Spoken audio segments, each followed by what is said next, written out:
Nobody can hit like Ernie Schaefer. He had a crunch punch, and it was real, like a welterweight. He'd come back. Whap!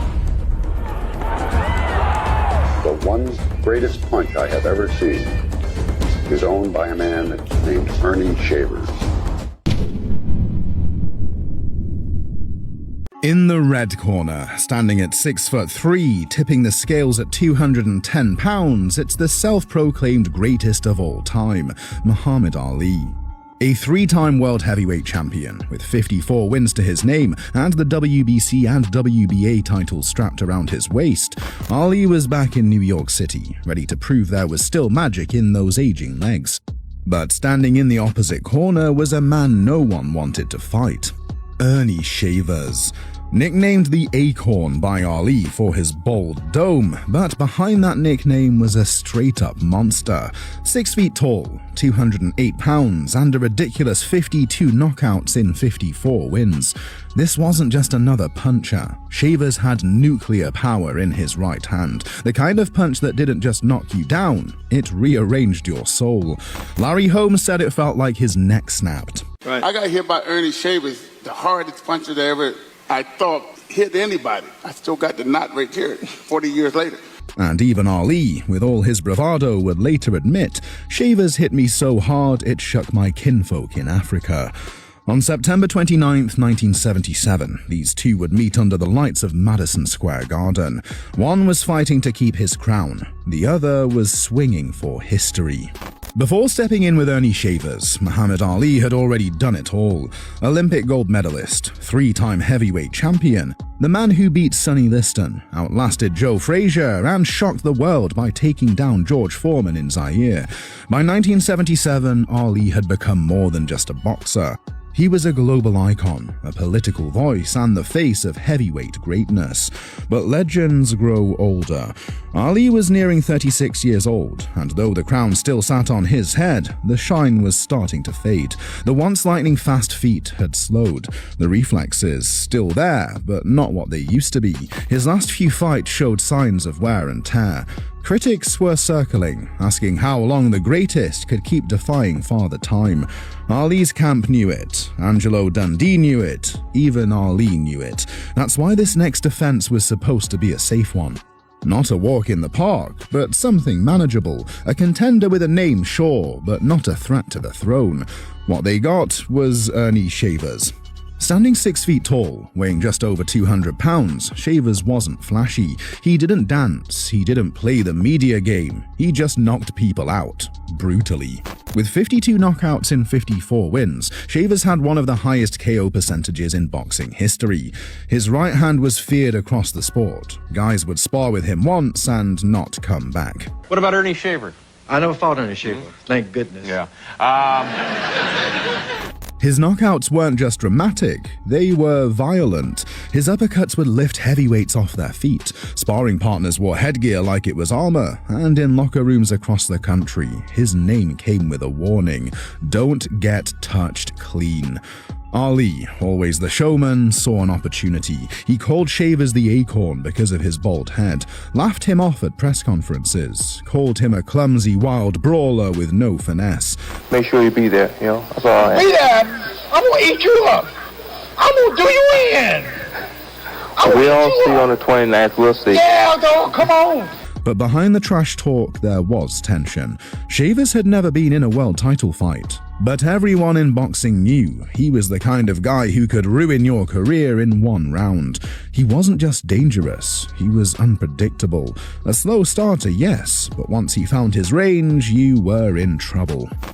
Ernie Shavers was the biggest puncher that I ever fought. He hit me and said, "Good night, Irene."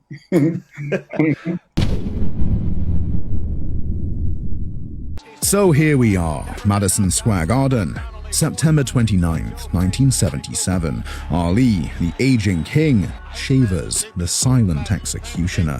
Would the old lion outsmart the puncher, or was this the night Ernie Shavers landed that one perfect shot?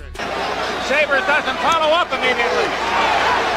Ali is hurt. The champion is hurt. Point, Muhammad Ali. No, he didn't. His men out there to try to knock him out. Ali's throwing a big flurry here, but none of the punches are going through. Oh, good right hand. think Ernie Shavers went into this fight Ken Norton thinking that Shavers lands the first clean right hand. Ali's head snaps back and the crowd roars. Ali grabs the ropes, leaving the commentators speculating whether he was actually hurt. Ali later admitted he was rocked bad, but he played possum, hoping Shavers would rush in wild.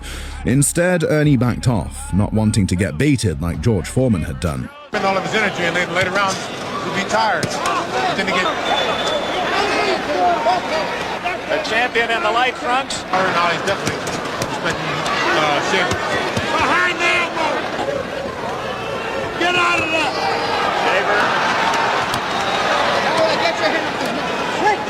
Estimated about Ali is that he takes a punch as well as anyone. Second round. That was. Those are all under gloves, closing. Well, this is definitely not the fight most people were expecting. But 4 or 5 times, if Ali, after being stunned, might try to box him, make him can't, knowing that Shavers has not gone. Oh, a right hand. He said, I'm playing with you, and soon you're going to be tired. Should have figured that out.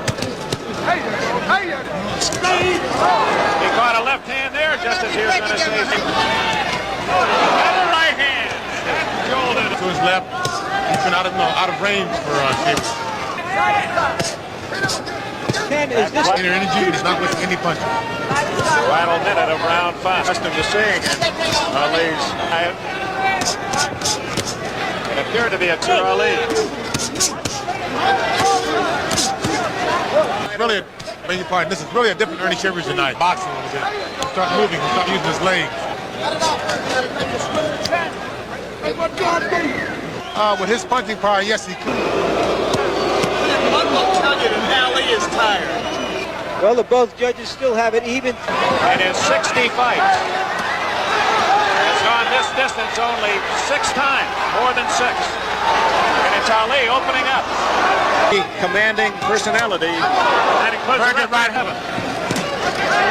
Counter with another good right, 2 good right hands. Very good shot. Good right hand. Ali missing with a right hand, and Shavers countered with a smile. There's nothing behind him but speedy shots. At the present time, Ernie looks like he's...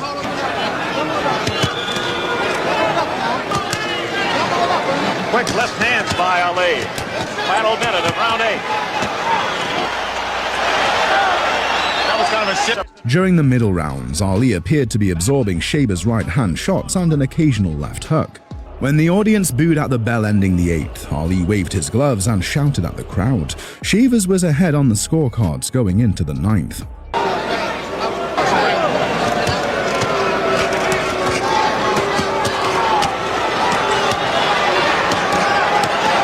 landing more heavily, and Shavers.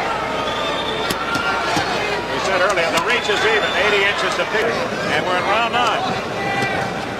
Ali has not piled up the big lead.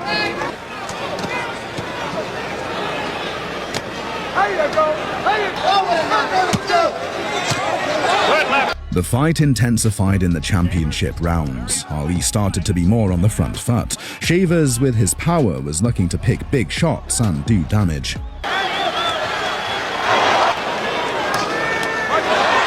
hand just a little short. Ernie Shavers has survived 10 rounds. By the referee.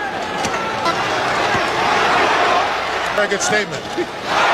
15, but he may lose the fight en route to the 15. He's got to start doing it. That's a beautiful execution of the left jab at the end of round 11.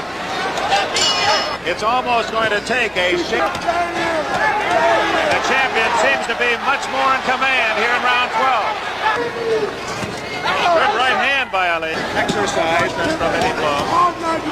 Slight bruise on the bridge of the nose. An immediate advantage. Oh, great right hand, and that he trails on points to the champion here in round 13. High with the right hand countering back. And he lowered it, and it was right on the button. And he stayed with it. He now must win by knockout. Oh, good right hand. Ali survives 13. Shavers mounted a strong comeback in the 13th and 14th rounds, once again leaving Ali badly hurt. The final round was close. Shavers started strong, landing several hard shots, but the tide turned at the end of the round. We don't know ourselves. But Ali, acting as though he thinks he can put Shavers away. Ali may know that he has the decision if he can just stay on his feet. And regardless of the outcome, they've seen a whale of a heavyweight fight. Hook by Ali. He's got him with the drag hook. After an intense exchange of punches, Ali sent Shavers staggering back against the ropes and nearly to the canvas, while continuing to land several clean punches until the final bell.